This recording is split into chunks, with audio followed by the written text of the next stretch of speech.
He didn't get that position. Yeah, I mean, the fact that I talked to Republican officials and Central Committee members, I don't see anything wrong with that. But let me say this, in candor, if I and the majority had listened to Republican activists in the county, they would have wanted more than 7 sites, less than 7 sites retained. I mean, if we had listened and took their advice, more than 2 sites would have been changed. They're not happy with what we did. Okay, so they didn't get all their recommendations, but they got some of their recommendations? No, these were our recommendations. If we listened to the Republican activists, there would have been many more changes. The chairman's posting, of course, says support our members Yes. in their decision. So he's obviously happy with most of what you did. It is true that a representative of the Young Republicans suggested eliminating Silver Spring and moving it to Leisure World at our public hearing. But we don't see anything wrong with consulting with party officials. We consult with party officials. We just don't do it as a group, and we don't do it as a group leading up to a vote and when they don't appear at a public hearing. And we, I'll talk to anyone who wants to talk about the issues before the board, party officials or not. Right. Can I just say one, I know Sure. about the governor. The executive director of the Democratic Party, Pat Murray, sent out a release criticizing the governor and indicating or inferring that he was involved in some way in this. Absolutely false. Between getting chemotherapy and running the state, do you think Larry Hogan was concerned about having a voting site in Potomac? Absolutely not. We should pray for the governor and not criticize him. I think we're all wishing the governor well in his recovery, and Mr. Murray's not here. Can I get back to the decision to close the Praisner Center? I completely understand why you have a responsibility, as I said earlier, to move sites around. Mr. Shalek, do you know how many voters are within 3 miles of the Praisner Center versus within 3 miles of Brookville? Yes. Well, the state requires a 5-mile radius. Mm-hmm. And in a dense county like Montgomery County, that really captures a lot of people. But, well, I'll tell you, 5,800 people live within 3 miles of Brookville. 21,000 live within 3 miles of Burtonsville. Well, look, That's we have 4 times greater number live within 3 miles of the Praisner site. So while I understand your desire to move things around and have greater geographic diversity, I think, I'm not sure why then you decide, instead of closing Damascus, the lowest performing, least successful voting site, you close the second most successful and the highest performing one for of-color voters. Yeah, my figure. Why was that chosen? I'm sorry, Please. Council. My figures show that Longwood Community Center has 49,378 covered voters within a 5-mile radius. Damascus wasn't closed, one, because it was an existing site selected by a Democrat majority. So was Praisner. Correct. I wish we didn't have to.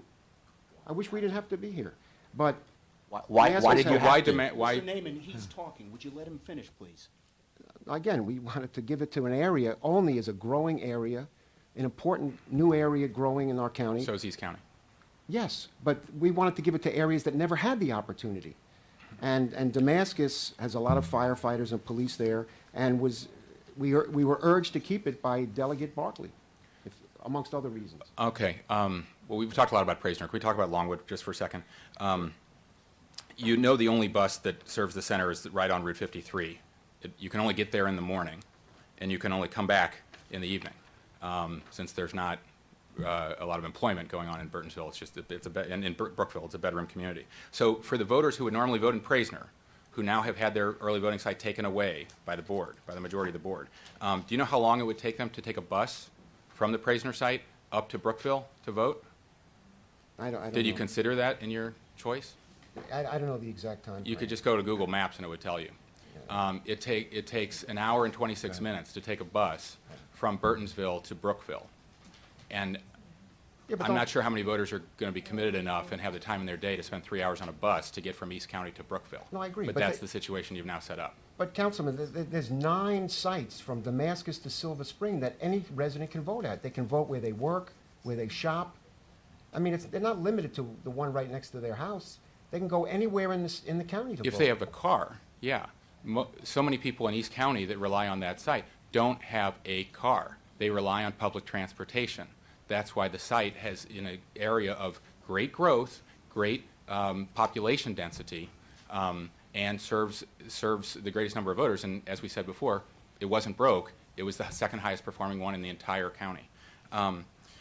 Finally, I just want to, you mentioned, Mr. Shalik, in an interview I saw, and you mentioned earlier today, that members of the Democratic Party were going to have concerns regardless.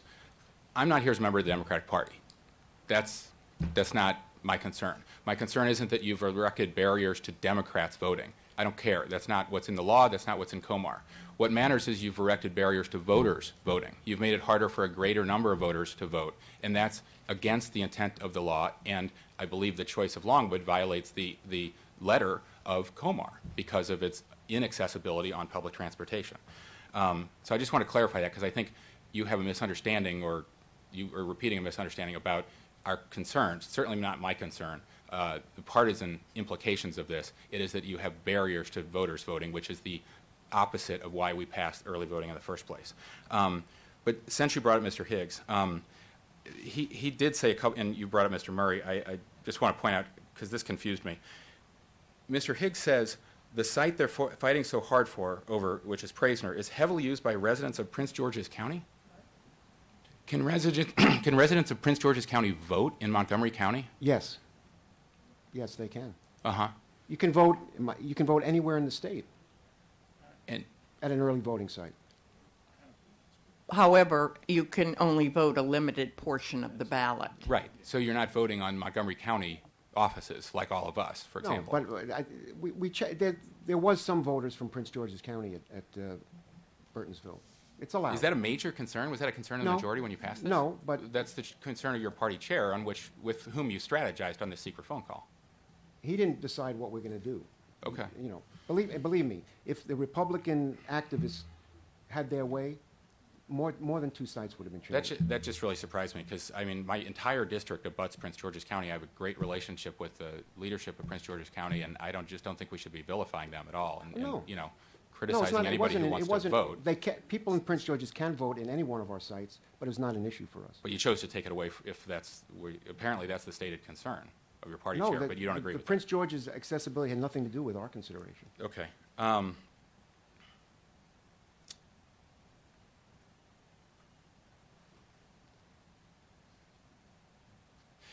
Just one final question on a question that some of your other members raised, Mr. Shalik. You're in the role of chair now. You have an impressive resume. You've done a lot in your career, and you've been the nominee of your party for state's attorney 3 times, I believe, and for county executive most recently, right? So congratulations. That's a lot of success. The question in my mind, how do you separate your role as a party leader and former chair of the Republican Central Committee, right? How do you separate? You must be hard to walk into a body that strives to be nonpartisan and knock down barriers for all voters and sort of forget about your leadership. You mentioned earlier that that you're able to do that. You like being chair. Do you see your role as building a bipartisan consensus on controversial matters, or just getting through a majority on votes that are before the board, No, regardless of even if they're partisan majorities? No, my goal is to have a bipartisan board. That's my goal. How do you Um, feel and I like hope and what grade would you give yourself on that score? Well, I'd give myself 100%. I don't think David and Mary Ann would, but Okay. look, you know, I think those are my questions, Madam Chair. Thank you.